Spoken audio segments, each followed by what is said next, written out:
Man, okay, did. So, it's painfully obvious that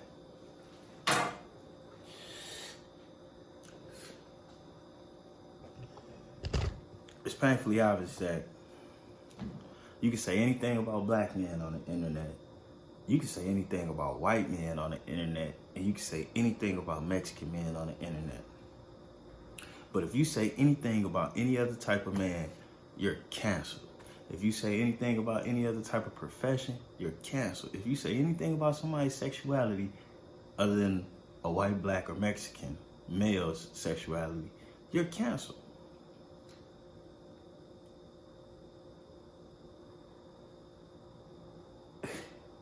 What the fuck do our women think they participating in? That's question number one. You know what I'm saying? Because now this shit done got bigger than racism.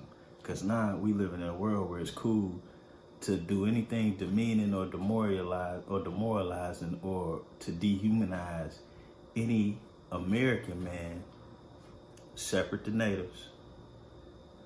But us blacks, white, and Mexican heterosexual men, you can do anything to one of us.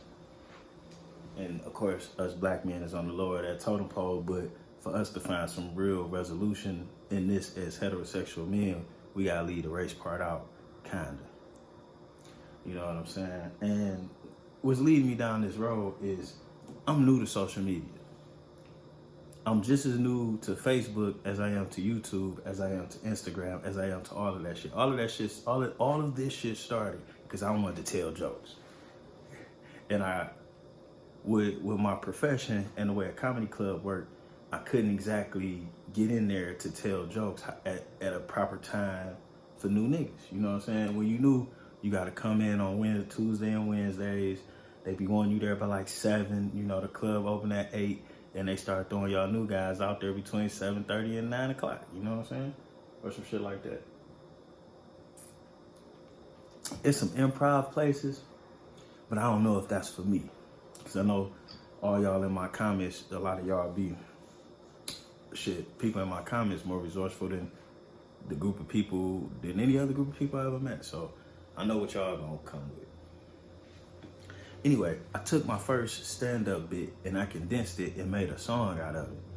And then all of this other stuff started from there. I've always been a motivational speaker, but putting music out got me my own YouTube page. My music wasn't enough content for the YouTube page, so I started going over there on YouTube, just sharing stuff as I learned stuff, you know what I'm saying, as I dealt with stuff, or as I'm, because I'm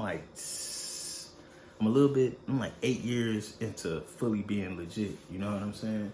But I'm only like 2 years into exercising and understanding what it means to be legit and what abilities and hustles I have as a legitimate person. The same things like I had as a illegitimate person. You know what I'm saying? It's hustles this way too. And you gotta learn them loopholes, baby. You gotta learn them motherfuckers, you know what I'm saying? So all that fast forward. Social media, men being how we treated and so on and so forth. What I see on the internet, especially Facebook, if you say anything about anybody other than the 3 groups I just named, they'll put you in Facebook jail. They might even take your Facebook page. You know what I'm saying? But what I see a lot is judgmental women talking about how hard it is to have a man. And then I see a lot of women talking about, well, when I was faithful, I got nothing, but when I was hoeing, I got happy. I was happy and everything worked out good. And I want to share something with you ladies.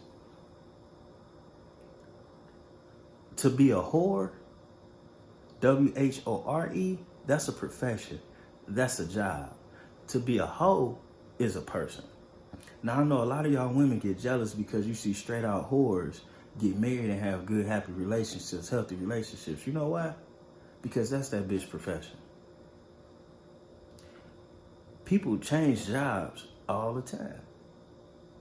So it's easy for a whore, W-H-O-R-E, to go into being a housewife because being a whore was her profession. So all she doing is changing professions. Now, she may bring the same skills from one job into another job, but seeing how it started as a profession, she's able to change a profession.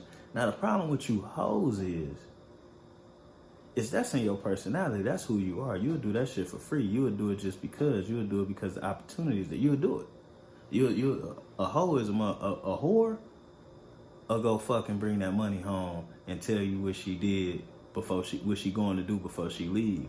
A hoe gonna take your money, make you feel bad, lie to you about where she going, and then make you feel like it's your fault when it comes out. And that's the difference between whores and hoes. And there's no such thing as a hoe phase.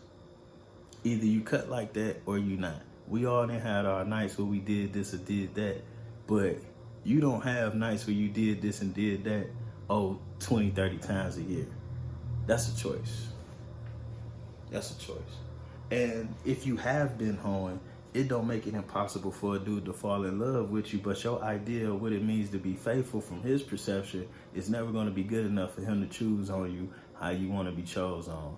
Nor do you feel like it's good enough to be chose on, because you're going to be looking at him like you settle for him. Because most of these girls that's hoes, they quit fucking with who they fucking with on Thursday, require you to be their man on Monday. By that next Friday, they done fucked him again at least once or twice, and they pity pat between that while y'all getting to know each other.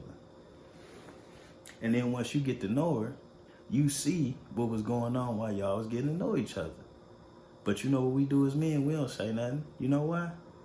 Ain't nothing worse dealing with than a bitch in denial. You'll have a better time cornering a squirrel in your motherfucking living room. Facts. So men ain't stupid. And women don't just get away with cheating like they think they do. They don't. Nigga just don't want to deal, well, I ain't gonna say nigga. Men don't want to deal with that denial. They just don't. It's like cornering a cat. Matter of fact, it's the exact same thing. She gonna lash out, do whatever before she's like, yeah, you know what, I did that, I was on that. She gonna blame you and 10 other motherfuckers look like you. And that's why you hoes have a problem getting solid relationships. And that's why whores be ending up in better relationships. This isn't a judgment of either side. I've been a player for a long time. This is just something I see. You know what I'm saying? I know a lot of girls that was whores when I was in high school. I mean, like, nigga was paying for that pussy. Them bitches got boss niggas. Happy right now. Most of them are good, 80% of them. And I know some bitches that was hoes. They might have been fucking with the nigga with the rims. They might have been fucking with the nigga with the TV in the car. They might have been giving that pussy to whoever. But it was what they doing. It was what they was doing. Not what their profession was. And they life showed it. Now they got 3, 4 kids by a nigga who used to be somebody. And they got shit else going on. And they want you to come be faithful to them. And you might want to. But at the same time, you got to be realistic. Do your expectations match what you giving somebody? Because ain't nothing wrong with having kids and being broke and all of that. I mean, it is something wrong. You shouldn't want to live like that. But what is it that you bringing that's supplemental to what I got? Because all that is detrimental. So what is you bringing that's supplemental? And then that requires what other things that you can get outside of sex. Because let's be clear. No matter what position you got a bitch in, you're going to be doing something just to fuck with her. She going to be benefiting off you in some way just to fuck with you, or she ain't going to be fucking with you. That's a fact. So it ain't nothing wrong with expecting something in return. And then, ladies, while you out here picking niggas or expecting this and that, I mean, be real with yourself. How can a dude be faithful with you? And on your Facebook page over the past 20 years, all you got is hotel pictures and pictures with your ass in front of your face. Now he looking at that, he know you wasn't with the same nigga at each hotel, and then he looking at your Facebook page, and you come put on the same lingerie that you done had in the hotel in 2017. And he supposed to feel special enough to be faithful to you? Bitch, get out of here, come on. You been giving that same pussy and that same offer to any nigga that would listen to you. And before that, you was too hot to offer it and was giving that same pussy to everybody you can give it to in exchange for other shit. And wasn't even thinking about a relationship. So we all need to be real about how we was treating ourselves before we expect somebody else to treat us another way. You know what I'm saying? And that don't just go for women, that go for men too. But I'm gonna touch on the women because what I just seen on my Facebook page. And I would go, you know, but people be real sensitive on Facebook, so I'm gonna put it here. You know what I'm saying? Ain't nobody saying you can't have the stars. Ain't nobody saying that at all. But if you ain't got rockets attached to your ship, you can't expect a star to leave the sky to come pick you up, baby. And if he do, and you ain't ready to take off, then what the fuck? And if he do, and you ain't ready to take off, and by some miracle y'all make it back into the skies, you need to shut the fuck up. That's what you need to do, shut the fuck up. Because you could be a failure to launch, like you've been being. You know what I'm saying? Now, women speak this way to men all the time. Matter of fact, they speak more harshly. Men already know who not to come at. But women, fuck out of here, they ruthless. My style is a juvenile. I don't mean to be promoting these different cognacs, but it's hard to keep shit low key with my hand like this. And then a nigga super duper stressed and on edge. Or maybe I ain't stressed. I wish all that shit ain't go down like that. You know, but hey, cleaning up the suburbs, baby.